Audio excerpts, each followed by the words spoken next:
The telegram arrived on a Tuesday morning in Stillwater, Oklahoma, and Lily Vance knew her past, had finally caught up with her when she saw Sheriff Morton's face through the general store window.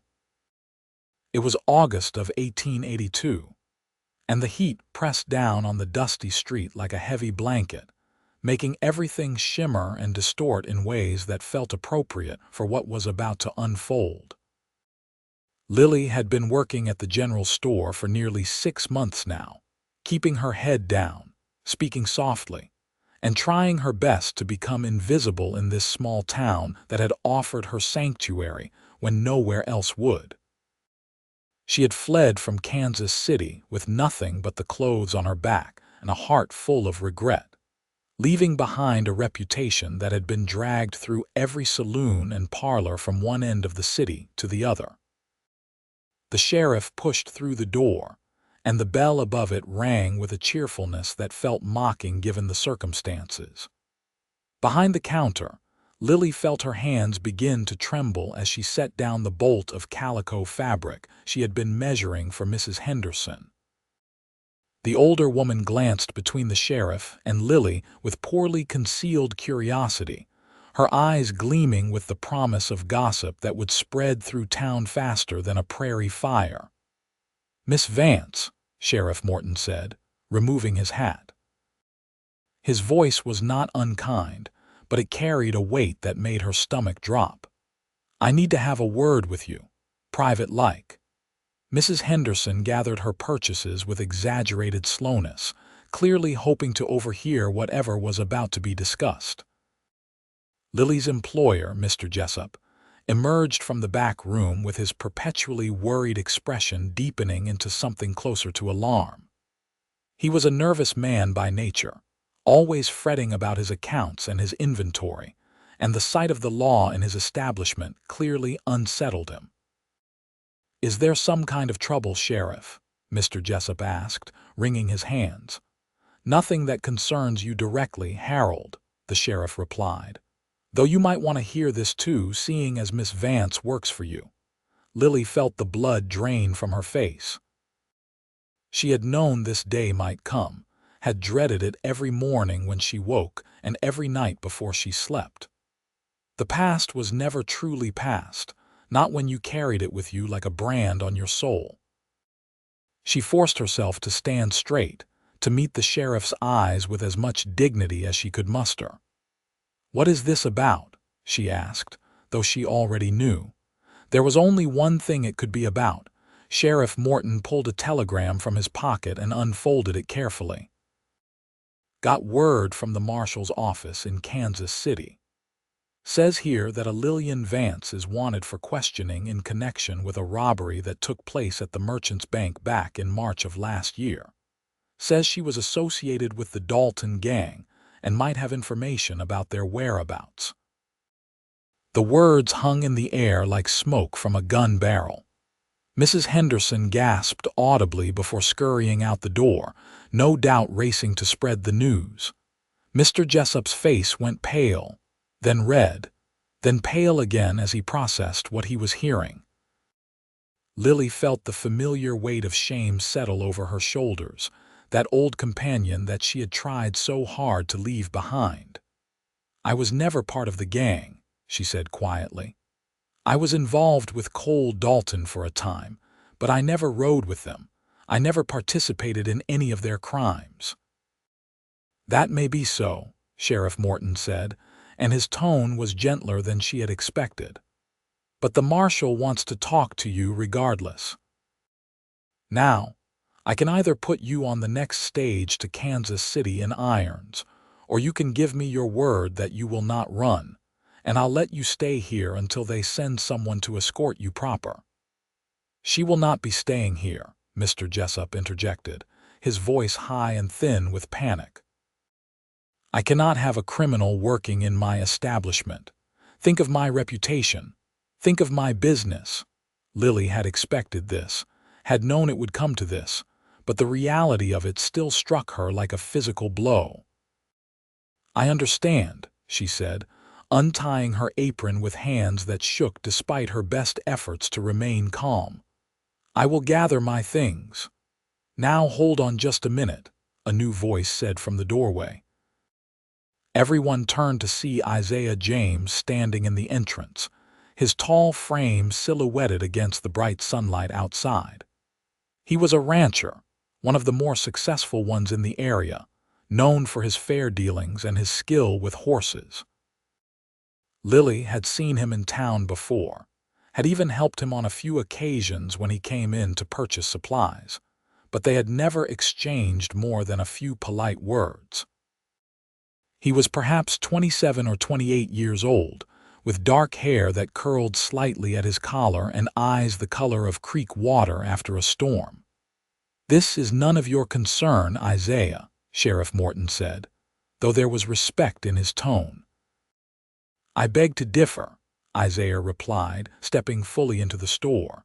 His boots left small puffs of dust on the clean floor that Mr. Jessup had swept that morning. "Miss Vance has been a model citizen since she arrived in Stillwater.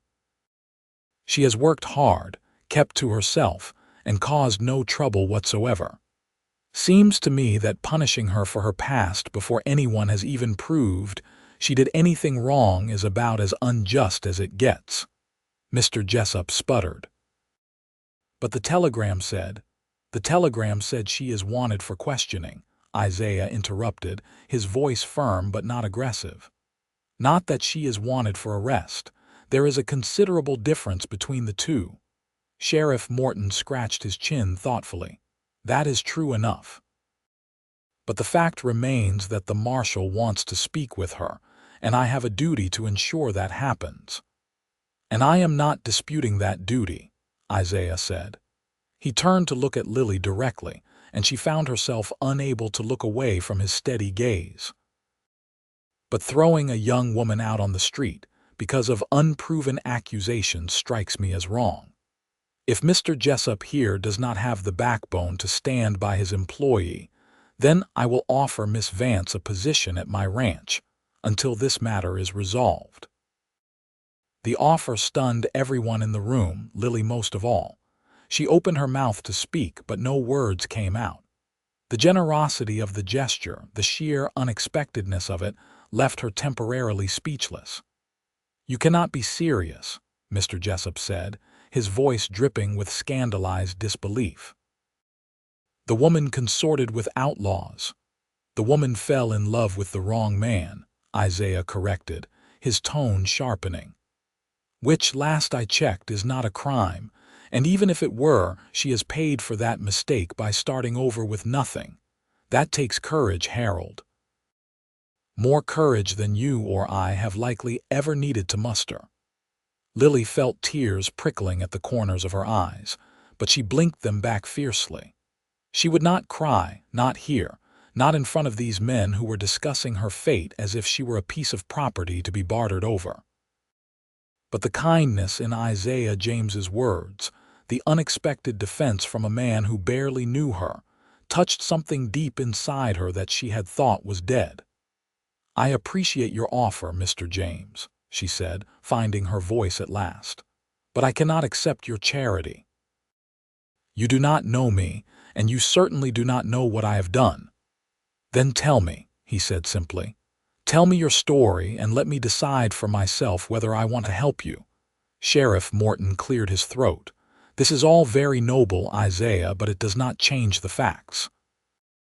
Miss Vance needs to make herself available for when the marshal's representative arrives. And she will be available," Isaiah assured him. "My ranch is only 5 miles outside of town. You know where to find me, and you know I am a man of my word. If Miss Vance is staying with me, you can be certain she will not run." The sheriff considered this for a long moment, his weathered face creased in thought. Finally, he nodded slowly. "I suppose that would be acceptable. But Miss Vance, you need to understand that if you try to leave the area, I will have no choice but to treat you as a fugitive." "I understand," Lily said, "and I give you my word that I will not run. I am tired of running." The truth of those words resonated through her entire being. She was tired, so desperately tired, of looking over her shoulder, of starting over in new places, of carrying the weight of her mistakes like stones in her pockets. Perhaps it was time to face what she had done, to answer for her choices, even if those answers came with consequences she did not want to bear. Mr. Jessup counted out the wages he owed her with obvious reluctance, his fingers fumbling with the coins as if they burned him. Lily pocketed the money without comment and went to the small room at the back of the store where she had been sleeping. Her possessions fit into a single carpet bag, a sad testament to how far she had fallen from the days when she had worn silk dresses and dined in fine restaurants on Cole Dalton's stolen money. She had been young and foolish then, barely 19 years old and dazzled by a handsome outlaw who had promised her the world. It had taken her months to realize that the world Cole offered was built on other people's suffering, and by then, she had been in too deep to extract herself easily. When she emerged with her bag, Isaiah was waiting by the door.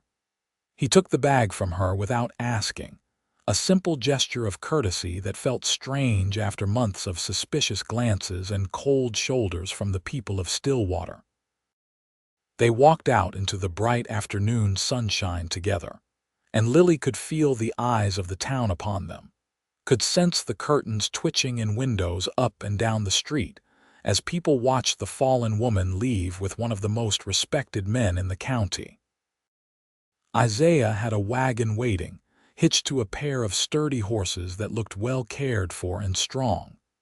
He helped her up onto the seat with a hand that was calloused from hard work, but gentle in its touch. Then he climbed up beside her and took the reins, clicking his tongue to set the horses in motion. They rode in silence for the first mile, the only sounds the creaking of the wagon wheels and the steady clopping of hooves on the hard, packed dirt road. The landscape around them was characteristic of Oklahoma territory in late summer, all golden grass and scattered stands of oak and cottonwood trees, with the sky stretching overhead in a vast dome of blue that seemed to go on forever. Despite the beauty of the day, Lily felt a heaviness in her chest that made it hard to breathe. "You did not have to do that," she said finally, breaking the silence that had stretched between them. "You have put your own reputation at risk by taking me in." Isaiah glanced at her, and there was something in his expression that she could not quite read. "My reputation can withstand it," he said, "and it seemed to me that you needed help." "But why?" The question burst out of her with more force than she had intended. "You do not know me. You do not owe me anything. Why would you risk the good opinion of the town for someone like me?" He was quiet for a moment, considering his answer. "My father used to say that a person's character is not measured by what they have done, but by what they do after they realize they have made a mistake.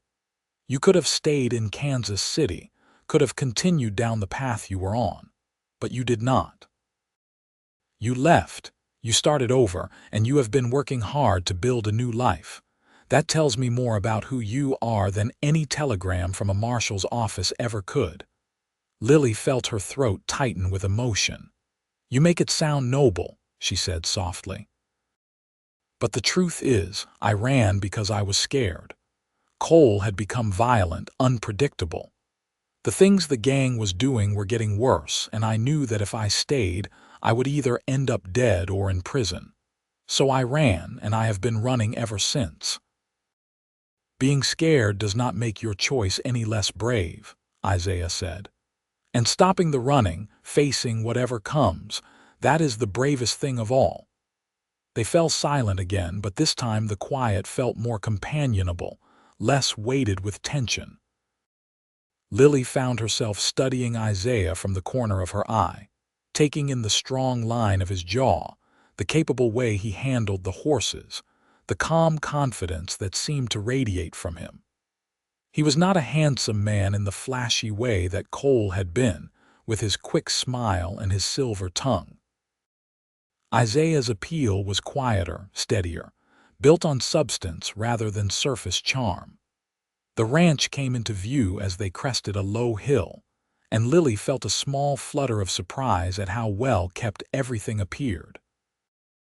There was a main house built of solid lumber with a covered porch that ran the length of the front, a large barn painted red with white trim, several smaller outbuildings, and a series of corrals where horses moved with lazy contentment in the afternoon heat. Everything spoke of a man who took pride in his work and his property, who built things to last rather than for quick profit. "It is beautiful," she said, and meant it. "Thank you," Isaiah replied, and she could hear the pride in his voice.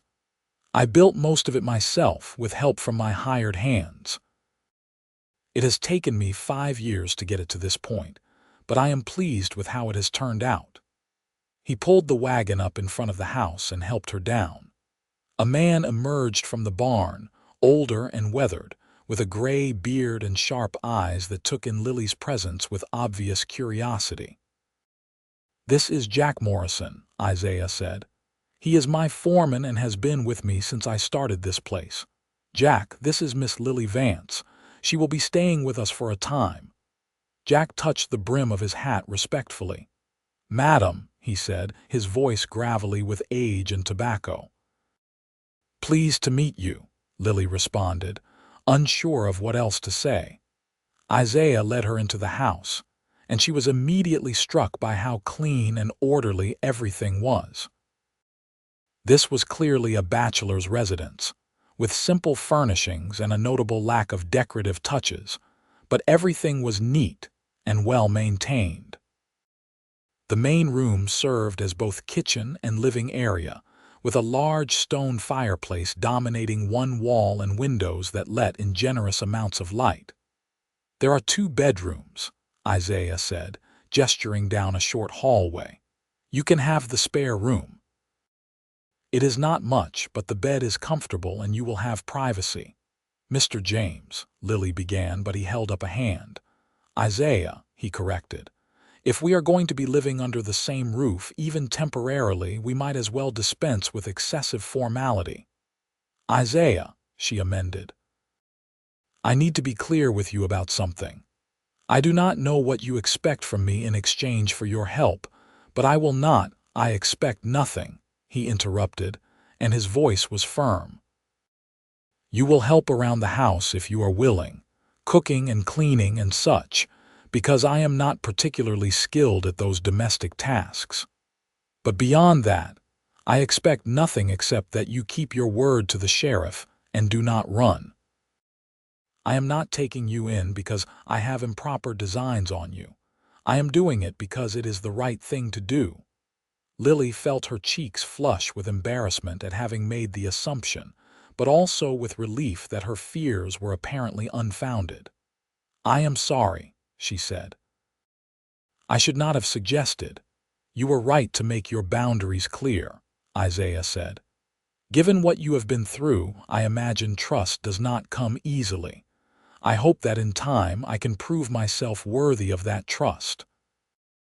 He showed her to the spare room, which was small but clean, with a window that looked out over the corrals and the rolling prairie beyond. The bed was covered with a simple quilt in shades of blue and white, and there was a dresser and a washstand with a pitcher and basin. It was more than she had expected, more than she felt she deserved. "I will let you get settled," Isaiah said. "When you are ready, come out to the kitchen. I was going to attempt to make something for supper, but if you have any skill in that area, I would be grateful for the assistance." After he left, closing the door gently behind him, Lily sat down on the bed and let the tears she had been holding back finally fall. She cried for the girl she had been before she met Cole Dalton, innocent and full of dreams. She cried for the choices she had made and the pain those choices had caused, both to herself and to others. And she cried with something that might have been hope, fragile and tentative, that perhaps she had finally found a place where she might be able to stop running and start living again. The days that followed fell into a rhythm that was both strange and comforting. Lily rose early each morning and prepared breakfast for Isaiah and the ranch hands, which usually consisted of bacon, eggs, biscuits, and strong coffee. The men were polite but clearly curious about her presence, though Isaiah had made it clear that her past was not a topic for discussion. After breakfast, Isaiah would head out to work with the horses, which were his primary business. He trained them, bred them, and sold them to ranchers, the cavalry, and anyone else who needed good, reliable mounts. Lily spent her days cleaning the house, doing laundry, and preparing meals. The work was hard but satisfying in a way that working in the general store had never been. Here, she could see the direct results of her efforts in the shine of a clean floor, the smell of fresh bread baking, the neatness of a well-organized kitchen. She found herself taking pride in these small accomplishments, finding a sense of purpose that had been missing from her life for longer than she cared to admit. In the evenings, after supper had been served and cleaned up, she and Isaiah would often sit on the porch and watch the sun set over the prairie. Sometimes they talked, sharing stories about their lives and their pasts.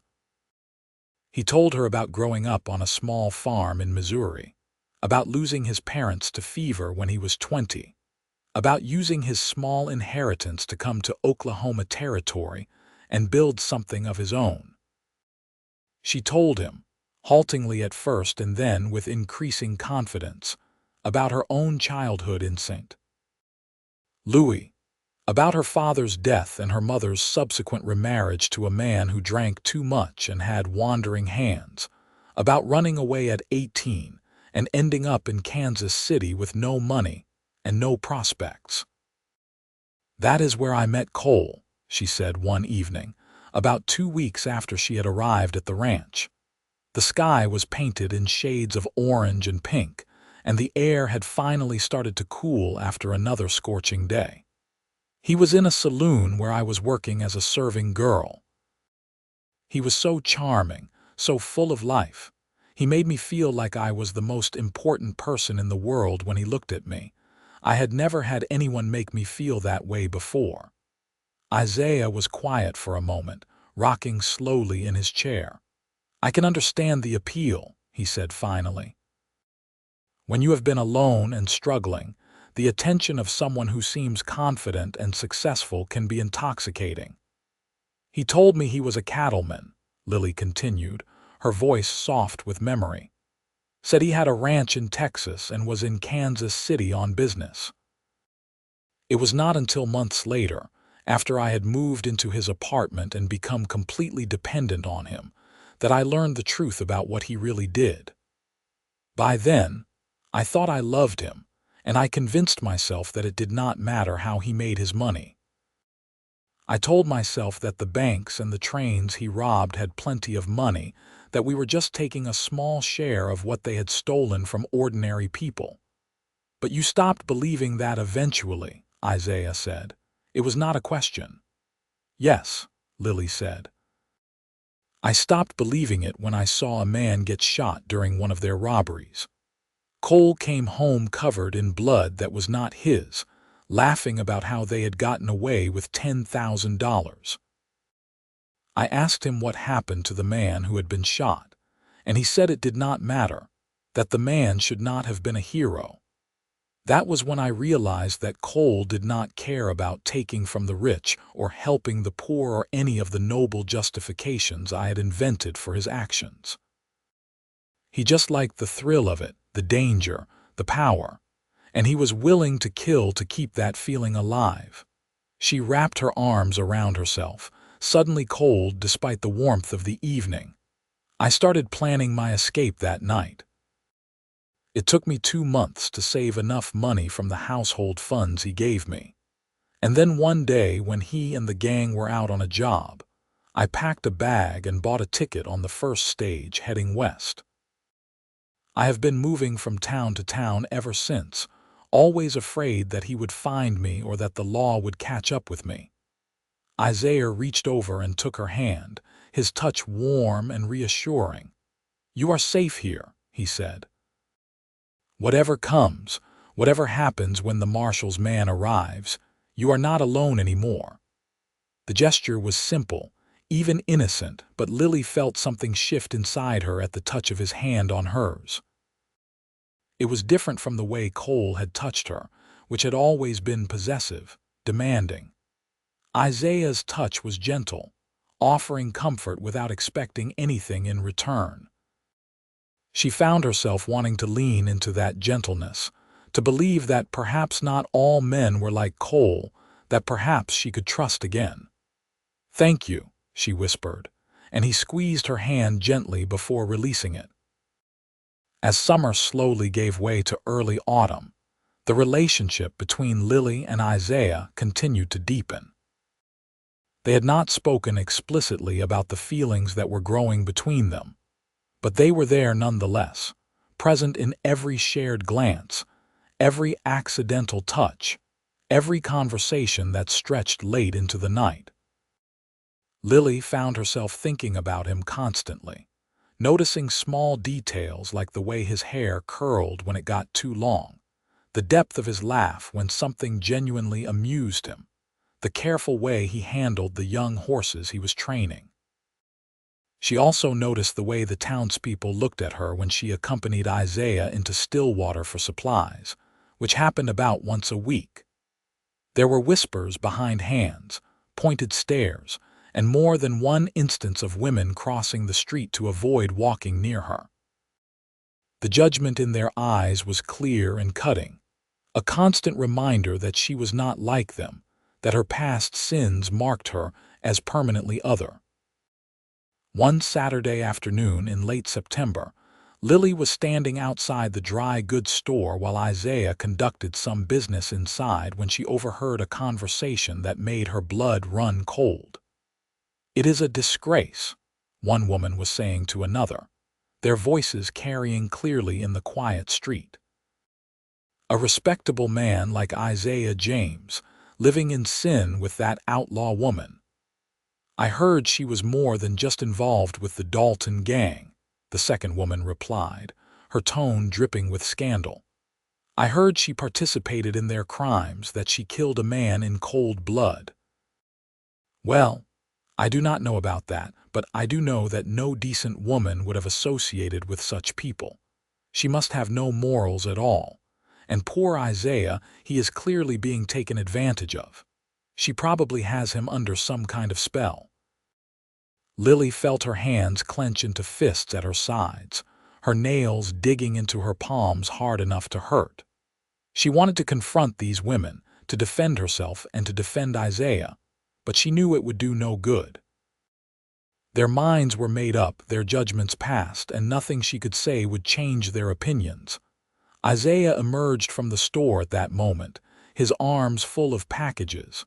He took one look at Lily's face and frowned. "What happened?" he asked. "Nothing," she said, trying to force a smile. "I am fine." But he could clearly see that she was not fine, and after loading the packages into the wagon, he guided her to a quiet spot near the livery stable where they could talk without being overheard. "Tell me," he said simply. So she did, repeating what the women had said, fighting to keep her voice steady as she spoke. When she finished, Isaiah's jaw was tight with anger. "Those ignorant, small-minded," he broke off, clearly struggling to control his temper. "They know nothing about you. Nothing about what you have been through or what you have overcome. But they are not entirely wrong," Lily said softly. "I did associate with criminals.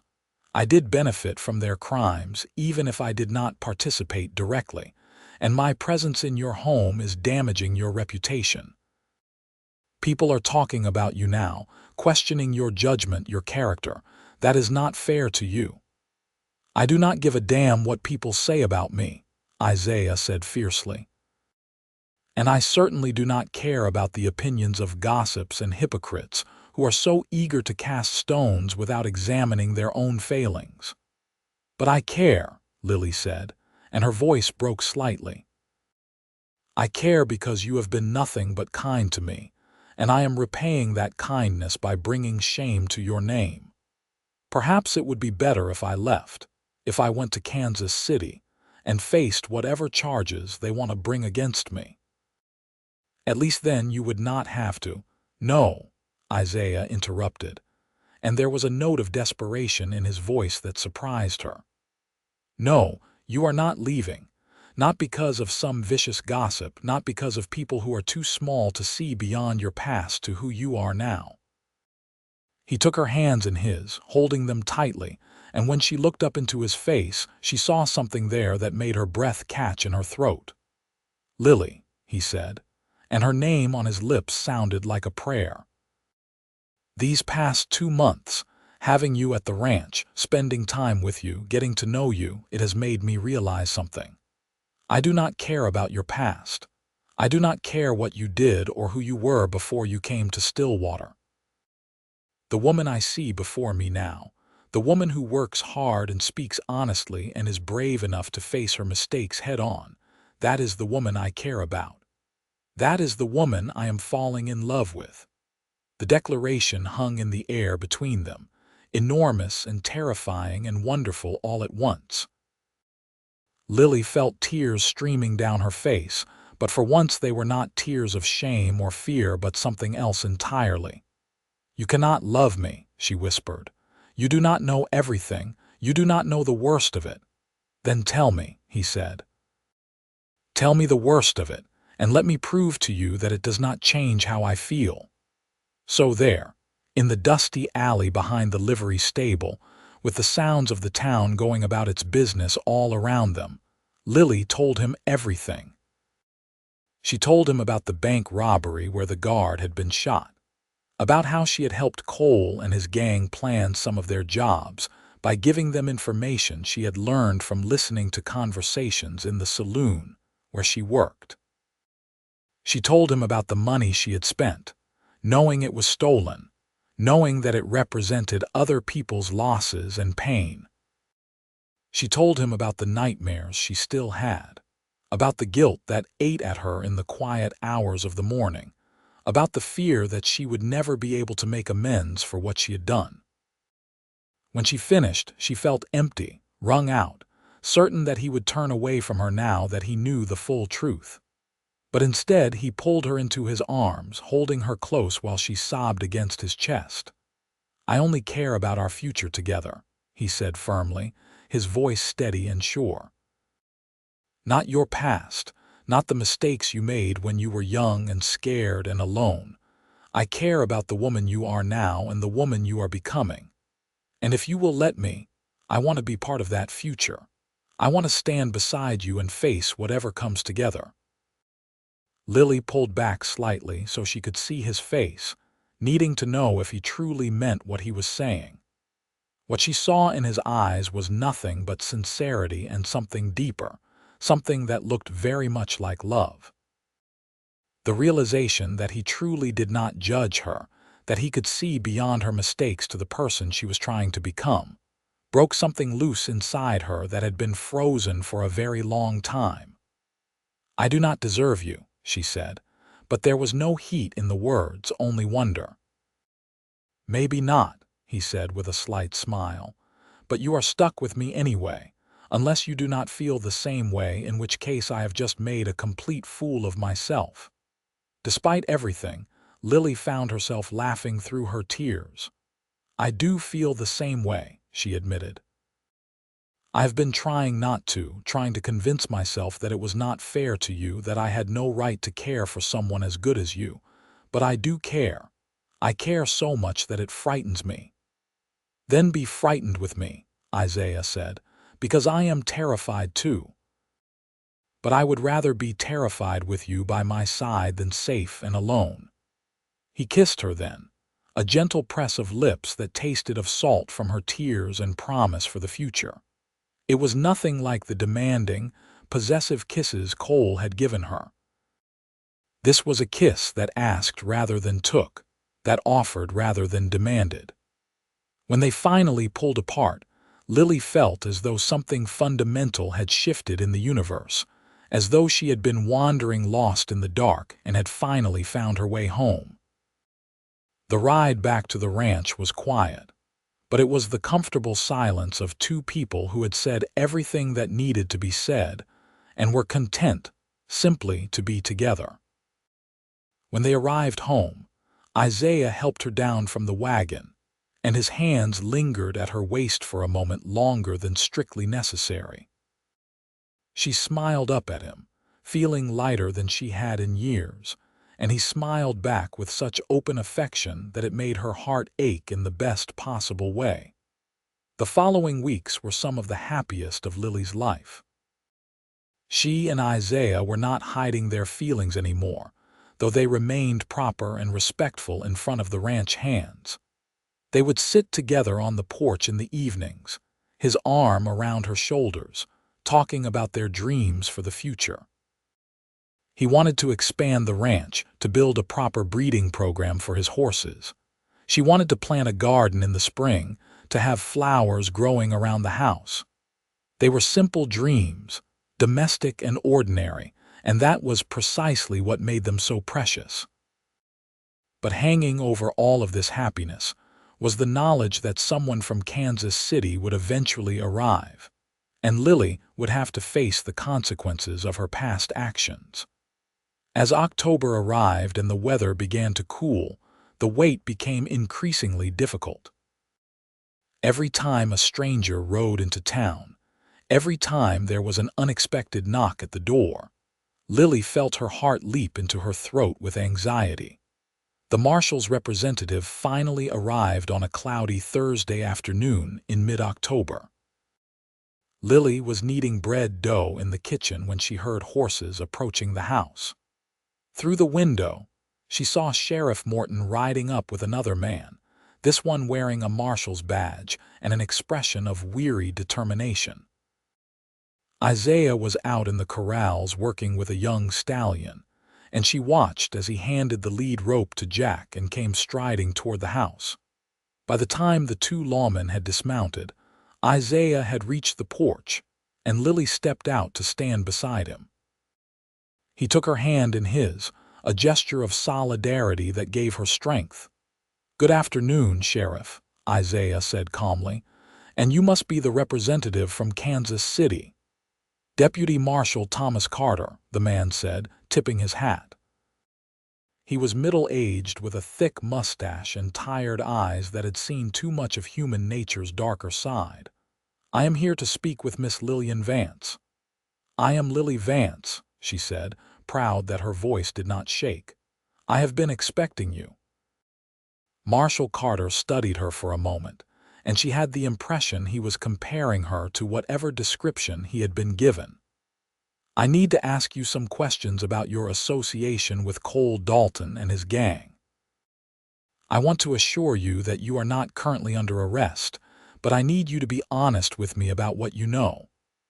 "I will answer your questions," Lily said, "but I want to make it clear from the start that I was never part of the gang. I was involved with Cole Dalton romantically, and I lived with him, but I never participated in any robberies or other criminal activities." "That may be true," Marshal Carter said, "but we have information suggesting that you provided the gang with intelligence that helped them plan at least 2 of their robberies. That would make you an accessory, Miss Vance." Lily felt her stomach drop, but she forced herself to remain calm.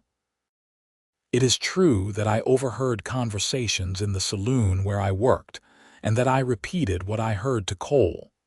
At the time, I did not realize he was using that information to plan robberies. I thought he was simply interested in business dealings." Marshal Carter's expression was skeptical. "You expect me to believe you had no idea what he was doing with the information?" "No," Lily said quietly. "I am not going to lie to you, Marshal. After the first few months, I suspected what he was doing. But I was afraid of him by then, afraid of what he would do if I refused to help or if I tried to leave. So I told myself that I was not really doing anything wrong, that just talking about what I had heard was not the same as participating in the crimes themselves. I was wrong, and I know that.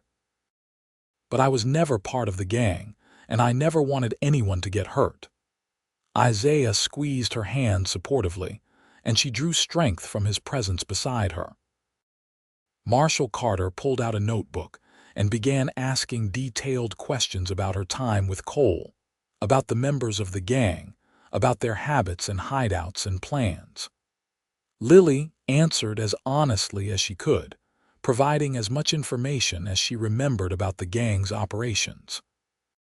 It was painful to revisit that time in her life, to relive the fear and the moral compromises and the gradual erosion of the person she had once been. But she forced herself to be thorough, to hold nothing back. When the questioning finally concluded, more than 2 hours had passed. The sun was setting, painting the sky in shades of red and gold, and Lily felt exhausted, wrung out emotionally and physically. Marshall Carter closed his notebook and regarded her thoughtfully. "I appreciate your cooperation, Miss Vance," he said.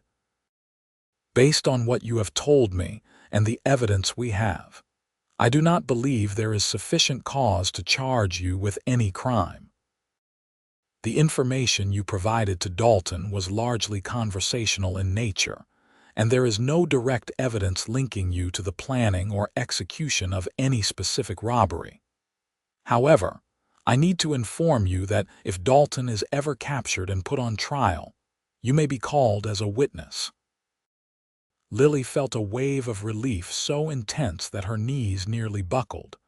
Isaiah put his arm around her waist, steadying her, and she leaned into his strength gratefully. "Thank you, Marshall," she managed to say.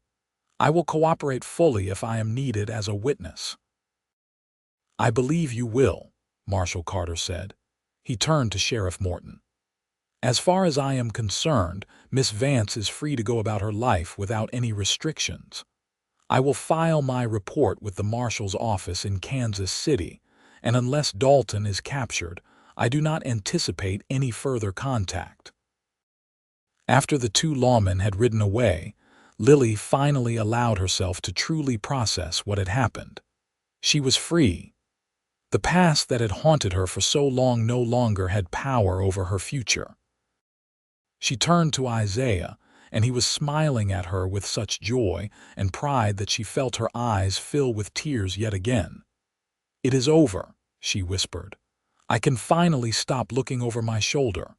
"Not quite over," Isaiah said. "There is still the matter of what people in town will say. But I have an idea about that if you are willing." "What kind of idea?" she asked, curious. "Marry me," he said simply. "Not because you need my protection or because you owe me anything, but because I love you and I want to spend the rest of my life with you. I know it is fast. I know we have only known each other for a few months, but I have never been more certain of anything. You are the woman I want to build a future with."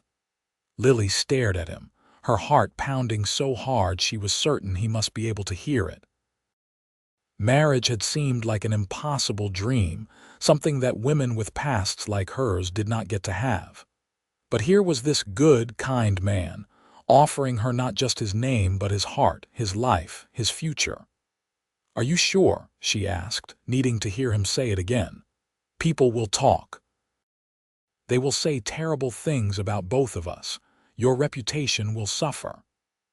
"I only care about our future together," Isaiah repeated, echoing the words he had said to her in town. "Not what people say, not what they think, just us building a life together. So what do you say, Lily Vance? Will you marry me?" "Yes," she said, the word coming out as barely more than a breath. "Yes, I will marry you." He lifted her off her feet and spun her around, both of them laughing with pure, uncomplicated joy. When he set her down, he kissed her with a passion that made her forget everything else. Forget the gossips in town and the painful past, and all the reasons why this should not work.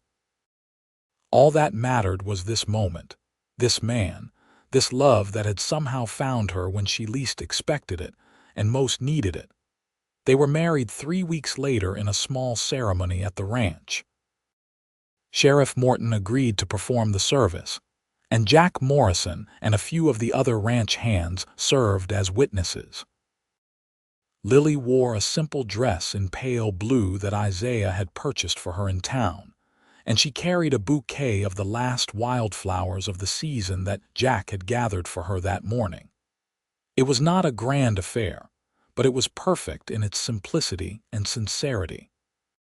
When Sheriff Morton pronounced them husband and wife, and Isaiah kissed her in front of their small gathering of friends, Lily felt a sense of rightness that she had never experienced before. This was where she was meant to be, with this man, building this life. The past would always be part of her story, but it no longer defined her. She was Lily James now, wife of a good man, and she had a future worth living. The winter that followed was harsh, with snow that piled up in drifts against the barn and temperatures that plunged well below freezing on the coldest nights. But inside the ranch house, there was warmth and laughter and love. Lily had never been happier, waking up each morning beside the man she loved, working alongside him to keep the ranch running through the difficult season, falling asleep each night in his arms.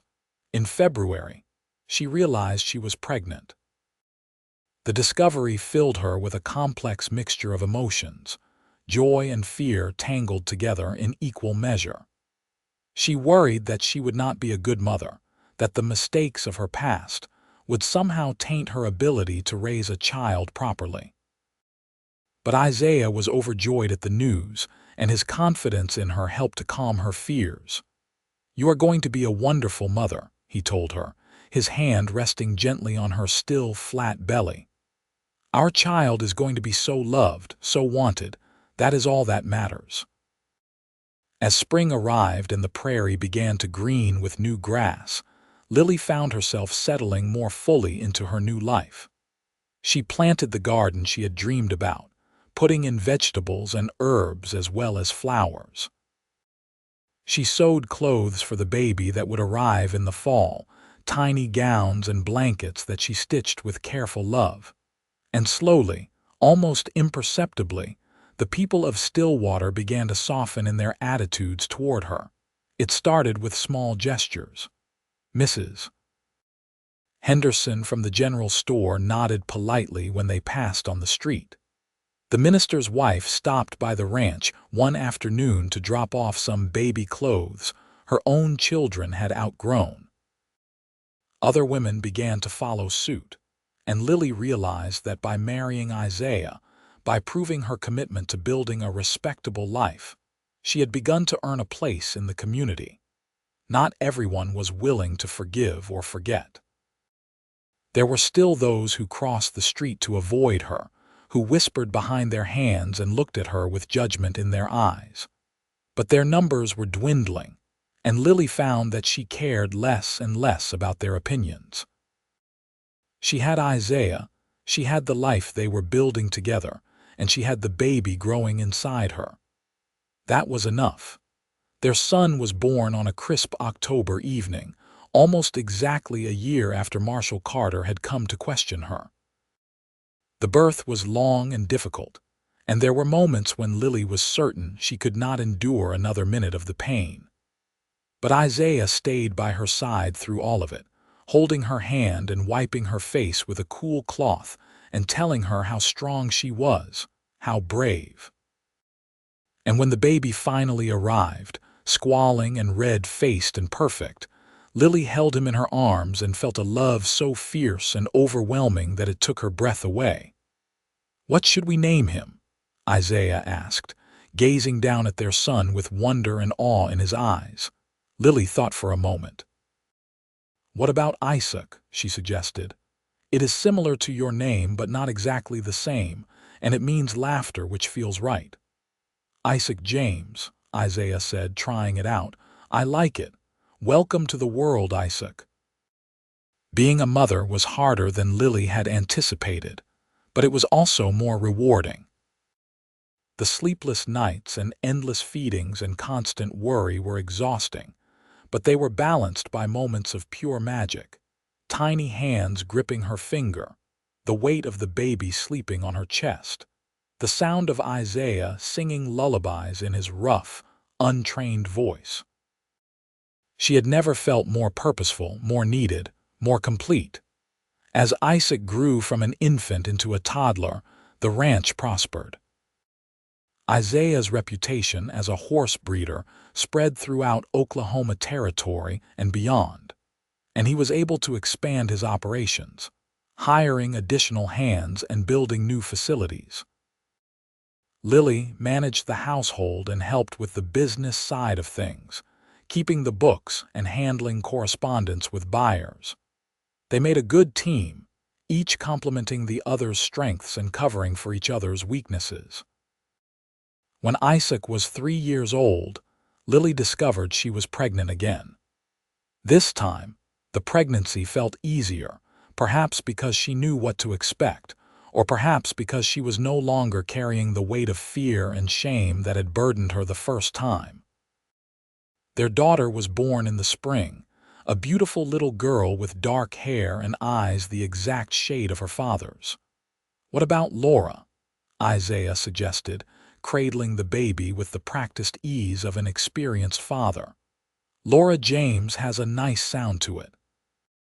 "Laura it is," Lily agreed, watching her husband hold their daughter with such tenderness that it made her fall in love with him all over again.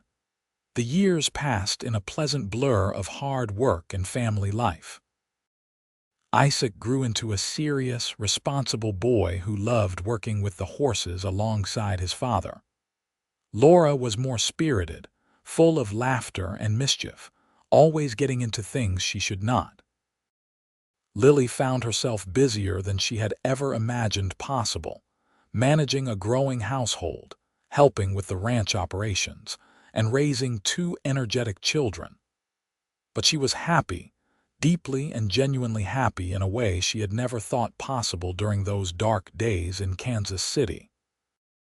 One afternoon in late summer, when Isaac was 7 and Laura was 4, Lily was in the garden picking tomatoes when a rider approached the house. She straightened, shading her eyes against the sun, and felt her heart skip a beat when she recognized the figure as Sheriff Morton.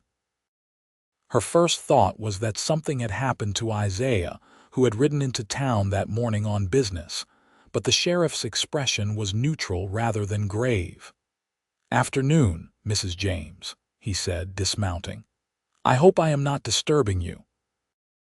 "Not at all, Sheriff," she replied, setting down her basket of tomatoes. "Is everything all right? Is Isaiah—" "Your husband is fine," the sheriff assured her.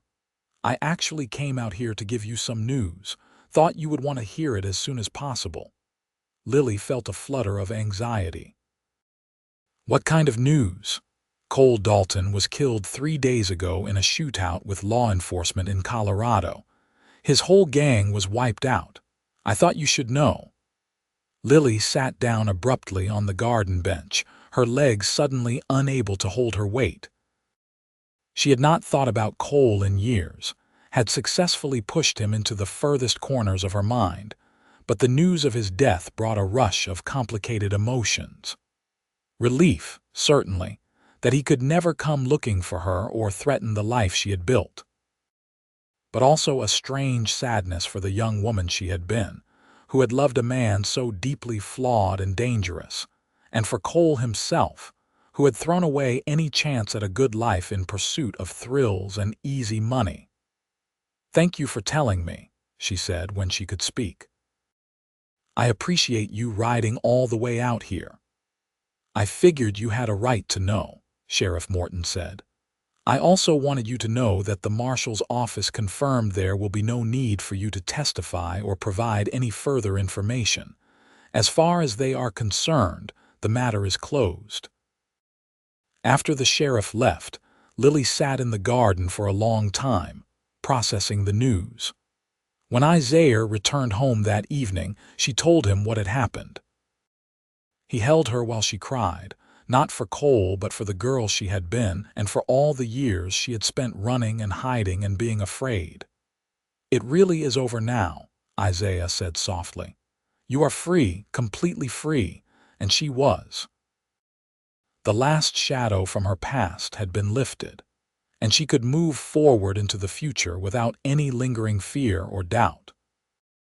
That night, as she lay in bed beside her husband, listening to the sounds of their children sleeping in the next room and the peaceful noises of the ranch settling in for the night, Lily felt a profound sense of gratitude for the unexpected path her life had taken. 2 more children followed in the years that came, another son named James and a daughter named Lillian, who they called Lily for short. The ranch continued to grow and prosper, becoming one of the most respected horse breeding operations in the territory. Isaac eventually took over much of the day-to-day management, showing a natural talent for the work and a deep love for the animals. Laura married a neighboring rancher's son and started her own family nearby. Young James went east to study veterinary medicine and returned to practice in Stillwater, while little Lily surprised everyone by becoming a teacher at the town school. Through it all, Lily and Isaiah remained devoted to each other, their love deepening and maturing with each passing year. They had their disagreements, of course, moments of frustration or miscommunication that are inevitable in any long marriage. But they always worked through them together, never allowing pride or stubbornness to create lasting rifts between them. On their 25th wedding anniversary, Isaiah surprised her with a trip to St. Louis, the city where she had grown up and from which she had fled so many years before. They stayed in a fine hotel and ate in elegant restaurants and attended a performance at the theater. It was strange and wonderful to return to the place where her story had begun, not as a frightened young woman fleeing a bad situation, but as a confident, contented woman with a rich life and a loving family. "You ever regret it?" she asked him one evening as they walked along the riverfront, watching the steamboats move up and down the Mississippi. "Do you ever wish you had married someone without my history, someone who could have given you an easier life?" Isaiah stopped walking and turned to face her, taking both her hands in his. The evening sun caught the silver threads in his hair, which had been solid dark brown when they first met, and highlighted the lines at the corners of his eyes, earned from years of squinting into the sun and laughing at his children's antics. "Not for a single moment," he said firmly. "You gave me the best life I could have imagined. You gave me a home full of love and laughter, children I am proud of, and a partnership that has made me a better man. Your past is part of what made you who you are, and I love who you are. I always have. From the moment I saw you standing in that general store, trying so hard to be brave even though you were terrified." "I love you," she said, the words inadequate for the depth of feeling behind them but the only ones she had. "I love you too," he replied, and kissed her with the same tenderness he had shown on their wedding day, 25 years and a lifetime of experiences ago. They returned to Stillwater after a week in St. Louis, eager to get back to their family and their life at the ranch. By this time, Lily was fully integrated into the community, respected and even admired for her work raising her children and supporting her husband's business. The people who had once gossiped about her and judged her for her past were either gone or had long since changed their opinions. She served on the church committee and helped organize the annual Harvest Festival, and was consulted by younger women seeking advice on marriage and motherhood. Her past was known, of course. Stillwater was too small a town for secrets to stay buried forever. But it was spoken of rarely and always in the context of her redemption, of how she had overcome her mistakes and built a good life. She had become, in many ways, a living testament to the possibility of change, of second chances, of the power of love to transform even the most troubled soul. When Isaiah was 53 and Lily was 48, he was thrown from a particularly spirited horse he was training and broke his leg badly. The injury healed, but it left him with a permanent limp and ended his days of doing the more physically demanding work on the ranch. He took it in stride, as he took most things, simply adjusting his role to focus more on the business and breeding aspects, while leaving the training to younger, more agile hands. Lily, watching him adapt to his new limitations with grace and humor, fell in love with him all over again. He had been her salvation when she needed it most, had loved her when she thought herself unlovable, had given her a life beyond anything she had dreamed possible. And now, as they entered the autumn years of their lives together, she felt blessed beyond measure to be able to care for him, to support him, to love him with the same fierce devotion he had always shown her. Grandchildren began to arrive, first from Isaac and his wife, then from Laura and her husband, and eventually from the younger children as well. Lily reveled in her role as grandmother, doting on each new baby with all the love and tenderness that had once been reserved only for her own children. She told them stories about their grandfather's ranch, about growing up in Oklahoma Territory, about hard work and determination, and the importance of treating people with kindness. She did not tell them about Cole Dalton or the mistakes of her youth. Those stories were not for children, and besides, they belonged to a different person, a different life. On a warm evening in June, when Lily was 63 years old and had been married to Isaiah for 35 years, they sat together on the porch watching the sun set over the prairie, just as they had done thousands of times before. The house behind them was full of family. 3 generations gathered for a reunion that filled every room with noise and laughter and love. But for this moment, it was just the two of them, holding hands and rocking in their chairs and watching the sky paint itself in shades of orange and purple. "Thank you," Lily said softly. Isaiah turned to look at her, his eyebrows raised in question. "For what?" "For seeing past my mistakes," she said. "For giving me a chance when no one else would, for loving me when I did not love myself, for giving me this life, this family, this love. For everything." He squeezed her hand gently. "You gave me just as much," he said. "More even. You gave me a purpose beyond just building a ranch. You gave me someone to build a life with, to share my dreams with, to grow old with. I am the one who should be thanking you." "Then I suppose we are even," Lily said with a smile. "No," Isaiah said, bringing her hand to his lips and kissing it softly. "I will never be even. I will always owe you more than I can repay, but I promise I will spend the rest of my life trying." They sat in comfortable silence as the last light faded from the sky and the first stars began to appear.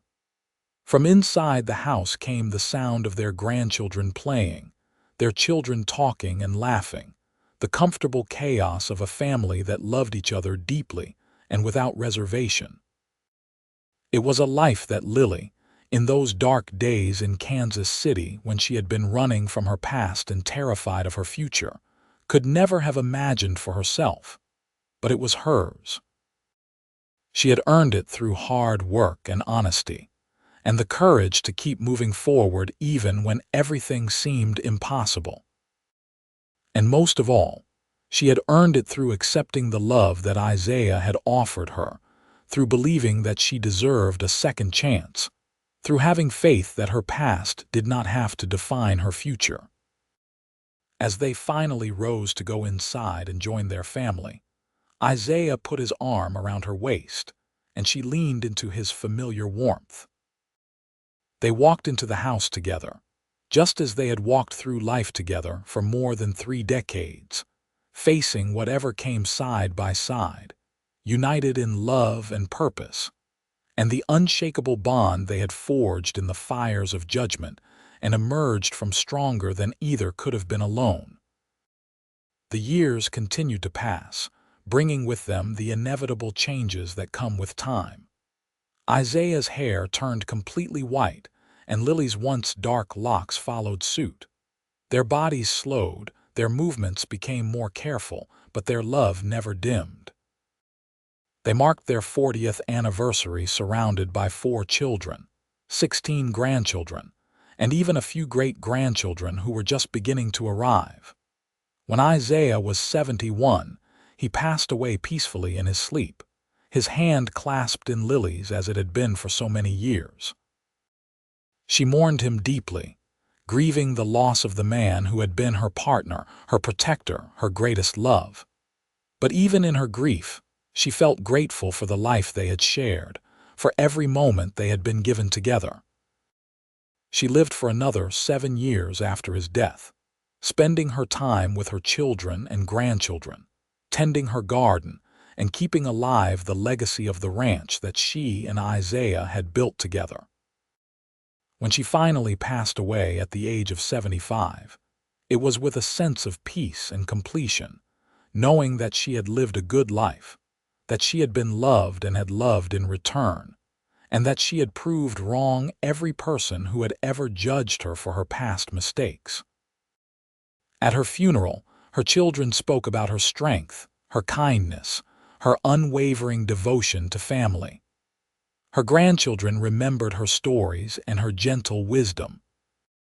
And the people of Stillwater, many of whom had known her for decades, remembered a woman who had overcome tremendous obstacles to build a life of purpose and meaning, who had loved deeply and been loved in return, and who had shown them all that no mistake is too great to be forgiven, no past too dark to be redeemed by the light of genuine love and determination.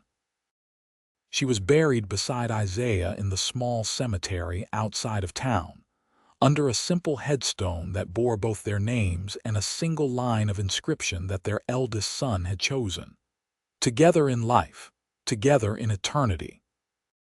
It was a fitting epitaph for a love story that had begun with judgment and fear, but had blossomed into something beautiful and lasting, a testament to the power of seeing beyond past mistakes to embrace the possibility of a future built on love, trust, and the unwavering belief that people deserve second chances.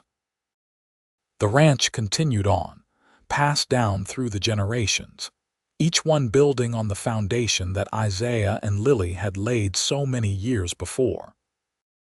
And though the details of Lily's past eventually faded into family legend, the essence of her story remained, a reminder to each new generation that where you come from matters less than where you are going, and that love, when it is true and offered freely, has the power to transform even the darkest history into a future full of light and hope and endless possibility.